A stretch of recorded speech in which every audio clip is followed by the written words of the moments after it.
बिस्मिल्लाहिर्रहमानिर्रहीम। अस्सलाम वालेकुम। खुश रहें, आबाद रहें। पाक परवरदिगार मोहम्मद वाले मोहम्मद के सदक़े में आपके रोज़े रिज़्क़ में बरकत और इज़ाफ़ा अता करें। आज जो मैं अपनी वीडियो आपसे शेयर करने लगी हूँ वो है अचार गोश्त। अचार गोश्त बनाने के लिए यहाँ पे मैंने प्याज को फ्राई होने के लिए रख दिया। ये एक अदद प्याज मैंने जो है फ्राई करना शुरू किया है।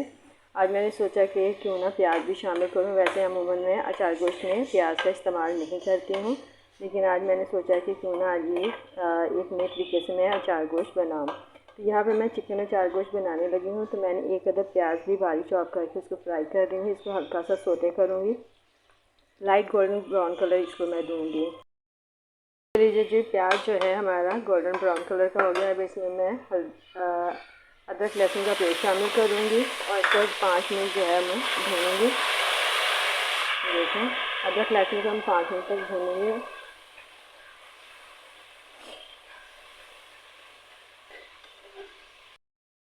मिनट हो गए हैं अदरक लहसुन को भूनते हुए। अब इसमें मैं चिकन शामिल कर रही हूँ। चिकन मैंने हाफ़ के जी ली है। देखें, इसको थोड़ी देर में इसमें भूनूँगी।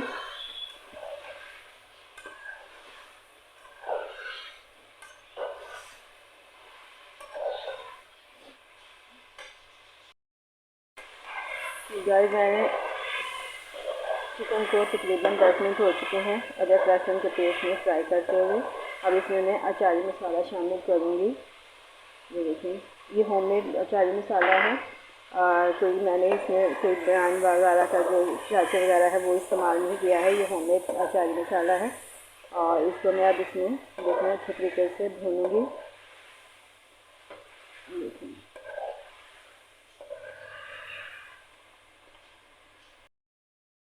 ये देखें जी, माशाल्लाह से इसको भून रही हूँ मैं। तकरीबन 10 मिनट हो चुके हैं। इसमें हल्का सा मैंने छींटा दिया है पानी का, ताकि मसाला जो है नीचे लगे ना, वरना जलने की स्मेल आने लग जाएगी चिकन में से।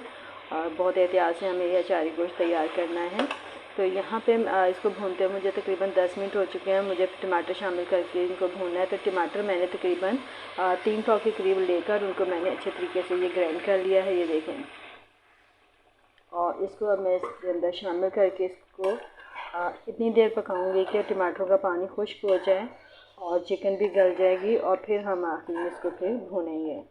अब इस स्टेज पर इसका ढक्कन मैं इसको दे दूँगी कढ़ाई का। तो इसके ऊपर ढक्कन देकर इसको पकने के लिए छोड़ दूँगी, ताकि टमाटरों का पानी खुश्क हो जाए और फिर मैं इसको भूनूँगी। यहाँ गाइस, टमाटरों का पानी खुश्क हो गया है। अब इसको चिकन को मैं अच्छे तरीके से भूनूँगी। तो देखें, अब इसको हमने अच्छे तरीके से भूनना है, ताकि ये मसाले की टमाटरों का कच्चापन भी ख़त्म हो जाए और भूनने में, और इसके साथ ही कि चिकन जो है हमारी अच्छे तरीके से जो है वो भून जाए। और ये गल बहुत अच्छे तरीके से गई है। अब इसको बस हमने भूनना है। तकरीबन 10 हरी मिर्चें लेनी है बड़ी वाली, और उसमें मैंने अचार गोश्त का मसाला जो है बीच में से कट लगा के जो है वो भर दिया है। ये देखें, आप अपनी मर्ज़ी के मुताबिक उनको फुल भी कर सकते हैं। मैंने लेकिन हाफ़ टी स्पून जो है ना हर मिर्च के अंदर मसाला जो है वो शामिल किया है। देखिए गाइस, माशाल्लाह से कितना ज़बरदस्त कलर आया है। ऑयल अलग हो चुका है, लेकिन अभी मैं इसको मज़ीद और भूनूँगी। तकरीबन 10 मिनट मैं इसको और भूनूँगी, क्योंकि टमाटरों का भी कच्चापन जो है ना वो इसमें से ख़त्म नहीं हुआ है, यानी कि टमाटरों की हींग जो है ना वो ख़त्म नहीं हुई है। तो इसको हम मज़ीद अभी 10 मिनट और भूनेंगे और फिर इसको हम दम पे लगाएंगे। और दम से पहले हमने क्या करना है ये मैं आपको बाद में बताऊंगी। उसके लिए आप मेरी पूरी वीडियो को देखते रहें। अब मज़ीद इसको हम 10 मिनट तक भूनते रहेंगे। गाइस, इसको मुझे 10 से 15 मिनट हो चुके हैं भूनते हुए। अब मैं इसमें हरी मिर्चें शामिल करूँगी आखिर में, और हरी मिर्चों को तरतीब से मैं इसके ऊपर फैला दूँगी। और ये देखें, और इसको 10 से 15 मिनट तक मैं हल्की आंच पर छोड़ दूँगी, ताकि ये अच्छे तरीके से मिर्चें भी जो है वो सॉफ्ट हो जाएं और इनका फ्लेवर जो है अचार गोश्त का जो है इसमें मिर्चों का फ्लेवर जो है सालन में आ जाए।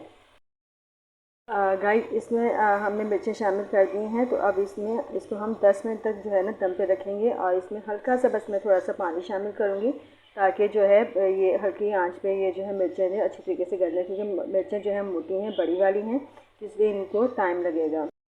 इसमें मैंने हाफ़ प्याली के करीब जो है पानी शामिल कर दिया ताकि मसाला जो है नीचे लगे ना और ये अच्छे तरीके से मिर्चें सॉफ्ट हो जाए, उनका फ्लेवर जो है सालन में आ जाए।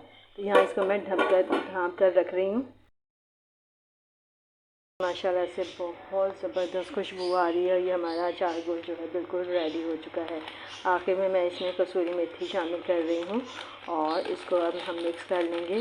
और यकीनन आपको हमारी आज की ये रेसिपी पसंद आई होगी। हमारी रेसिपी पसंद आई तो लाइक करें, शेयर करें, मेरे चैनल को सब्सक्राइब करें और आइंदा आने वाली वीडियो तक के लिए अब मुझे इजाज़त दीजिए। एक नई और बेहतरीन वीडियो के साथ दोबारा हाजिर होंगे। उस वक्त तक के लिए अल्लाह हाफ़िज़।